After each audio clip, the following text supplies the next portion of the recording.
Hi, welcome to Free Meditation TV. My name's Andrew. This is Jay. Hi, thanks for joining us today.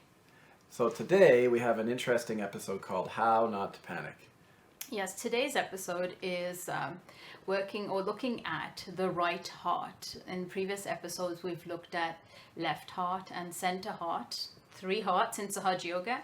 But today is the workings, the qualities, the catches of the right heart. We're going to talk today what would cause panic, because it does come from the right heart. And we're also going to talk about a few ways that we could alleviate that panic and try to accomplish what we want to accomplish and move on from tough life situations and dramas. So the right heart, if it is catching, you can feel it on your pinky, on the right hand. So if you're feeling some tingling or burning on this finger, on this pinky, you know there might be some problem in this center. Now, first of all, how do you know there's a problem? Well, first of all, you become irrational, irradical. What happens is that when you start to react, you start to lose it.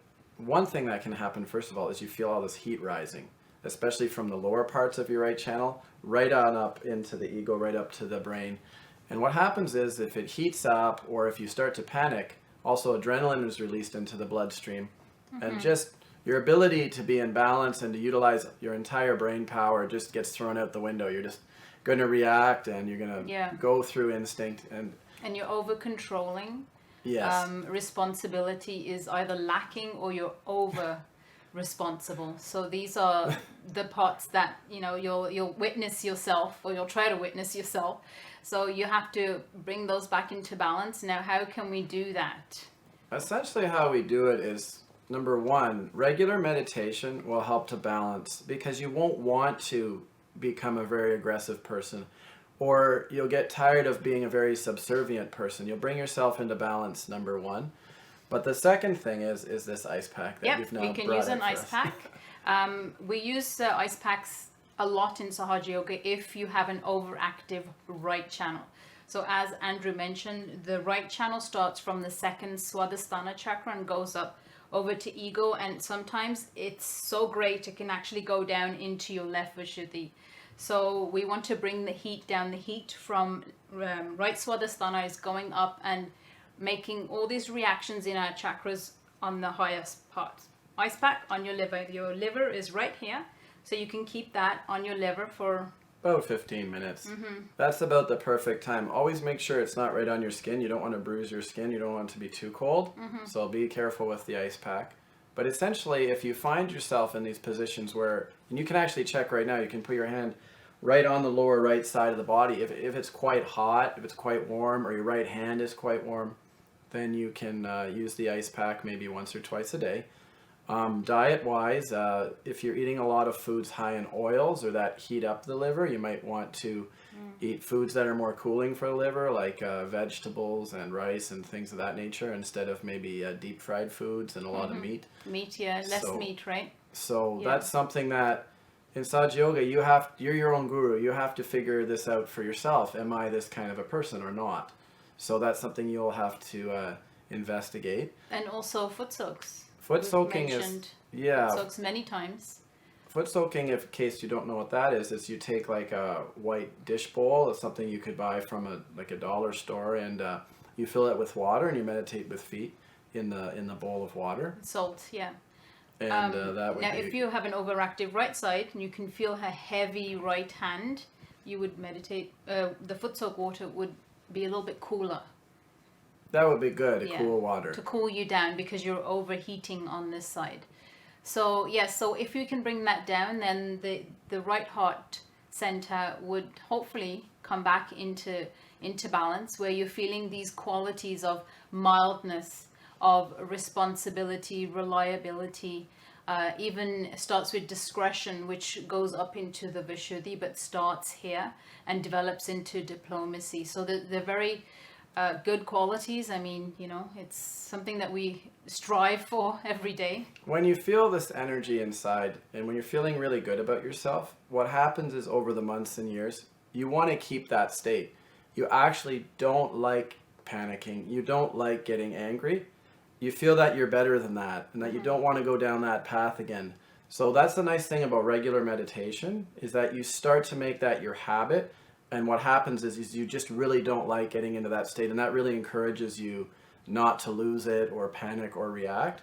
So pretty much the main point here is that with regular meditation, you can bring yourself into balance so that you can overcome the panic in your life. And you witness yourself. You see yourself acting a certain way, and you realize, oh, and then you know how to fix it. It's very simple, but it is practice, and it's meditation, regular meditation. Thanks for watching our little segment today on how not to panic. We're now going to watch Srimataji's talk, which relates to this topic, and we'll see you soon. And a human being is made able to face any outside invasion on him.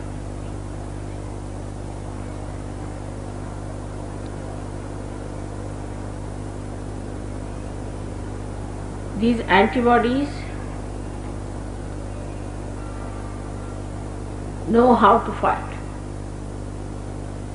They are extremely confident,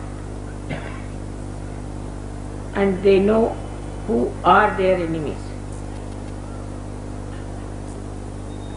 They have all these messages built in themselves. So when the anti-God element enters into the being through any process, say through food, through words, through action, through devilish people, or black magic, these antibodies combine together, collectively fight the invaders.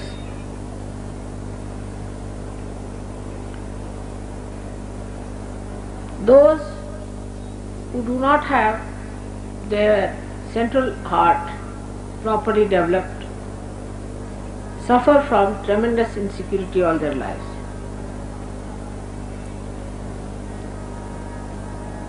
When they are children, you try to control them by frightening. These children later on become extremely insecure. They are afraid of darkness, they are afraid of night, some of them are afraid of everything. Because the antibodies that are built in the body are not sufficient in number. And being this center so big,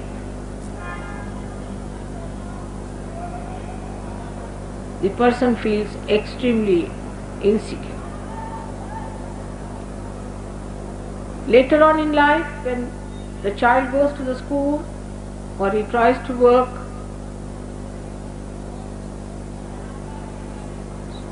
out something for the future,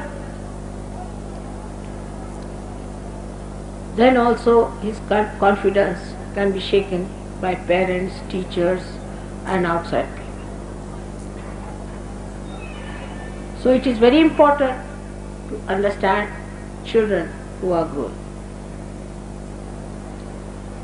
In the West, they analyze everything and try to put human beings into compartments. First, the child is a child according to them. Child has no innocence and is extremely selfish. Second part is adolescence, which they think is a very arbitrary, moody stuff. In India, we do not know that there is something like adolescence.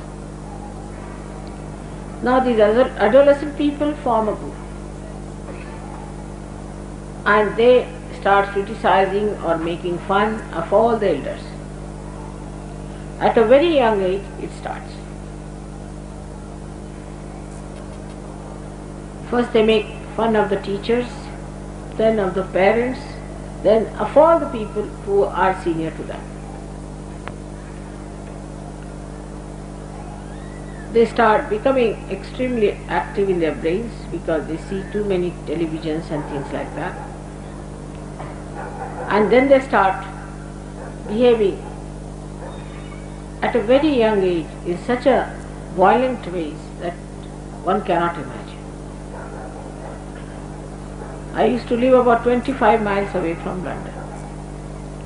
And every time I would go to London, I would find some children doing some sort of a mischief somewhere.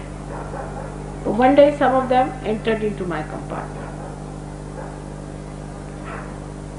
And they started pulling out all the covers, thrusting their knives into the seats, opening out all the upholstery. I was just sitting and watching. So I said, "Now are you tired? Please sit down. What's the problem?" They said, "We are all very angry." I said, "For what? Why are you angry?" I said, "We are just angry." I said, "But you have to be angry for something."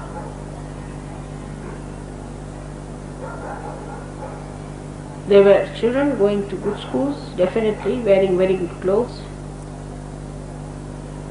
And then I had to, when the train stopped, I called the ticket collector and told him that these boys have been doing all this hooliganism in the compartment and you better look at it.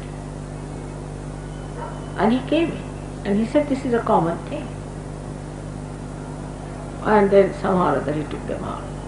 But the only thing I felt about them is that all of them had their center heart catching. On the Kundalini, they are catching their center heart. But when they saw me, they sat down. They were quiet. They listened to me. I settled their center heart.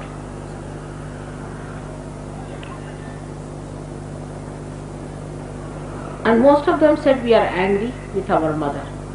Why? Because our brothers are angry. But why your brothers are angry?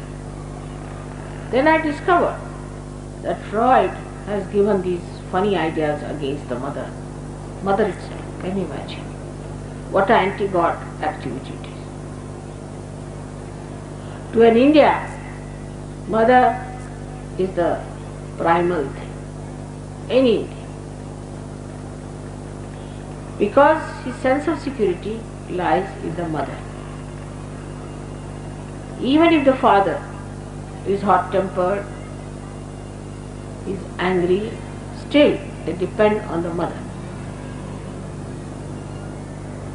Because mother knows when to get angry and when not to get angry. She has the discrimination. And she is the one who protects them. The idea of mother is completely blasted in the West, and this is the reason why the children of that country feel so insecure, and when they grow they are extremely insecure. You won't believe that all the time they are polishing their brass, cleaning their house, but not even a rat enters their houses. And if they have to talk to someone, they'll make a person stand outside and talk from inside, especially in London. Because they are literally frightened. Nobody will believe the British who ruled us are such frightened people. But they are. They are frightened of each other, they are frightened of themselves. The reason is the center heart is absolutely weak. I have told you the first reason, the family insecurities. The child does not know when he comes back from school whether his mother would be there or she would be gone. They don't have mothers who can bear a lot from the husbands and smile and show no signs of their agony to their children. But the mothers in that country I have seen always try to use their children from all kinds of emotional blackmail, you can call it. They try to torture the child by telling all the things the husband is doing to them and whatever is the problem they are facing with the husbands. So the child is not secured by the mother, but on the contrary, child starts giving security to mother then. At a very young age it starts, and the child becomes extremely negative and left-sided. He feels that he is born in a place full of hatred, insecurity and fear.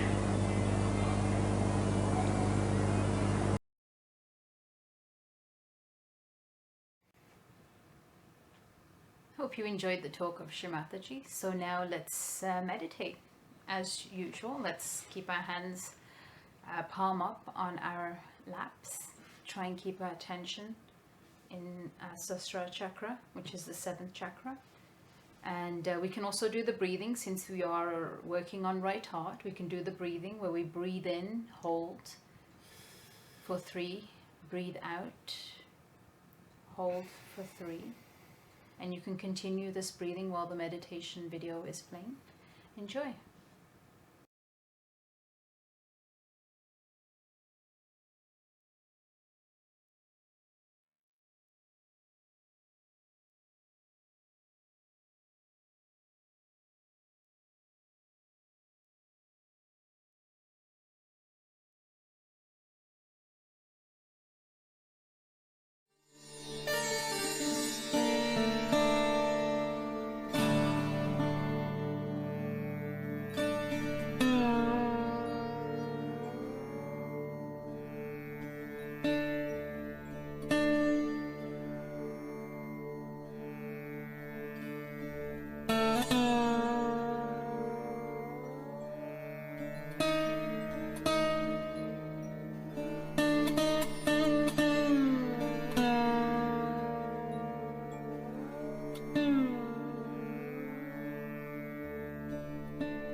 enjoyed the meditation.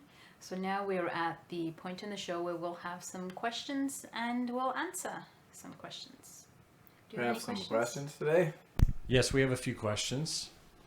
Question number 1. I feel panic before exams. Any practical advice? Well, it's been a while since I took an exam, and I sympathize. That was actually a bit of a panic attack, a few of my exams. How about you, Jay? I don't really recall panicking, actually. Well, I lucky must- you, lucky you, lucky you. I mean, essentially, this comes to deadlines, and that Yeah. you just have to try not to think and get the job done. I mean, that's more of a mental answer. And a meditative answer, if you're studying, you could have a quick 5-minute meditation, maybe, before your study session. Most definitely would help bring Keep your yourse- attention. Yeah, and just keep yourself in balance. If you need to take a small break and maybe meditate again later, that would be an option. Yeah, if you bring your attention, if you raise your kundalini just with your hand maybe a few times, just bring your attention up here, you'll find that you will actually calm down a little bit. Maybe not as much as you'd like, but it will definitely help you bring you back into center and calm. Breathing is part of meditation techniques. So like breathing in for 8 seconds, holding your breath for about 8 seconds, breathing out, exhaling for 8 seconds, and then finally holding no air in your chest for 8 seconds and repeating the process. Now, of course, if you don't want to do 8 seconds, you could also just slowly breathe in and out for 2 or 3 minutes just to help bring yourself back into balance. That might be the final way you could try. That would definitely help. Good luck with your exam. Next question. Question number 2. Can you please explain the foot soaking again? Yes, of course. So in Sahaja Yoga meditation, every day in the evening I do a foot soak. What is a foot soak? So a foot soak is a cleanser for our first 3 chakras. And what do we actually do? It's like going to the ocean, putting your feet in the ocean, you're letting the salt water cleanse you. But we don't have an ocean, so what do? We have a plastic bowl that you can buy from anywhere. You just use it for foot soak, nothing else. You'll put water in the bowl, you'll add a little bit of salt, and you'll sit and meditate. Now, your kundalini is awake, so hopefully you'll start feeling vibrations. If you don't in the beginning, if you continue to foot soak, I'm sure you will. So then you'll start feeling okay, you'll feel a little bit better, you feel some more energy. After your foot soak, you'll probably have a great night's sleep. It really does help. Also, we talked about ice pack. So foot soak is for the left side, the right side, and the central. It is a general cleanse for the first 3 chakras. But the ice pack is only for the right side. The right side is the sun channel. So if we're overactive, it really heats up, and the ice will cool it down. So we use an ice pack, or we can just put ice cubes in a bag, and we place it on our liver. In extreme cases, we can put it on this side because the ego comes up here. If we're thinking a lot, this is an extreme case, but if you start with here, maybe 10-15 minutes, should do the trick. Hopefully you'll find that you've stopped thinking as much and panicking as well, because it does go up that way. So hope that answers your question. Next question. The last question. Regarding management and supervision, how can I be relaxed if people don't take their work seriously and deliver on time? Responsibility, yeah. I guess the thing is that you're really only responsible for yourself. And one thing we say in Sahaja Yoga is that you're your own guru. So that, whether you need ice on the right side or not, you have to figure that out for yourself. And in terms of dealing with other people, there's essentially, you're responsible for yourself. You're not responsible for others. But you're kind of talking about a specific example where it sounds like it's a manager or someone that has people working for them. Essentially, the more in balance you are and the less reactive you are, you can use your brain power to make a better decision to try to get the work done. But if you let things go and you react, then what it was talking about earlier in the episode, where 2 things happen. One is that you become a micromanager, or one, you become irresponsible altogether. So it's just a balance. And It's monitoring yourself. You have no control over anybody else but yourself. So if you focus on yourself and you don't overreact in situations like this, that's the only thing you can do. And people feel your energy. If you're imbalanced, it actually motivates other people. People don't want to let you down. So when you're in that kind of balance, if you are reactive, people are repelled by that usually, or frightened. So if you're in balance, though, people actually enjoy it. They might actually want to work a little bit harder to get the job done. Mm-hmm. So I think that's all for tonight. Thanks you for watching. joining us. Yeah, have a good night. Don't forget to like us on Facebook, subscribe to our YouTube channel, follow us on Twitter, and if you have any questions whatsoever or suggestions, please send us an email. We'll be more than happy to get back to you.